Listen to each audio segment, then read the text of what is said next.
Bonjour à tous, nous sommes le 1er décembre 2016, j'en ai pas pour très longtemps, j'ai juste une question à poser et à poser ici sur la table, comme on dit. C'est la question suivante, pourquoi est-ce qu'un parti politique qui est le 5e mouvement politique français n'est-il jamais relayé par les très grands médias de France? Quand je dis grands médias, ils sont grands juste par leur audience, pas forcément parce qu'ils nous délivrent comme information. Vous savez, je ne les citerai pas, ce sont les grands médias que vous connaissez par cœur et qui sont omniprésents sur la scène médiatique française. Je vais vous donner un ordre d'exemple. Le Parti socialiste, cet été, à Brest, a réuni 250 adhérents, et il y avait absolument tous les journalistes, tous les grands médias, etc. Peut-être qu'il y avait même plus de journalistes et de médias que d'adhérents, je ne sais pas. Et puis, quelques mois plus tard, au mois d'octobre, l'Union populaire républicaine, donc upr.fr, allez voir sur le site internet, a réuni que 800 personnes. Juste plus de 3 fois plus que le Parti socialiste, qui est le parti au gouvernement actuellement. Et là, qu'est-ce qu'il y a eu comme journaliste? Vous imaginez bien qu'il devait y avoir quand même des journalistes, parce qu'une réunion politique qui réunit 800 personnes venues de toute la France, bon, c'est quand même un événement au centre de la France, dans Lyon, là-bas, où il se passe pratiquement jamais rien. Alors il y a eu un petit journaliste local, d'un petit canard local, et puis une web TV, point barre. Voilà. Et ça dure depuis 10 ans, puisque ce mouvement a été fondé le 25 mars 2007 par François Asselineau, qui est un haut fonctionnaire à Bercy, il est inspecteur général des finances, c'est un monsieur qui a fait HEC et qui a fait l'ENA, qui a accompagné François Mitterrand dans différents voyages, qui a accompagné Jacques Chirac dans différents voyages, et puis des membres de différents cabinets ministériels, puisque c'est un professionnel de l'économie, des finances et de la géopolitique.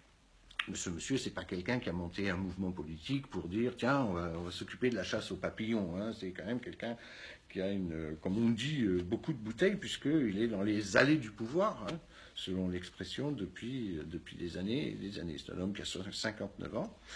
Ce mouvement politique, c'est le 5e mouvement politique français, qui engrange chaque jour 30, 40, 50 adhésions tous les jours, pendant tous les autres partis se cassent la gueule, qui est actuellement un peu plus de 13 500 adhérents au moment où je vous parle, c'est-à-dire 4 fois plus que M. Dupont-Aignan, que LV, que même M. Mélenchon, et je ne parle pas des autres mouvements.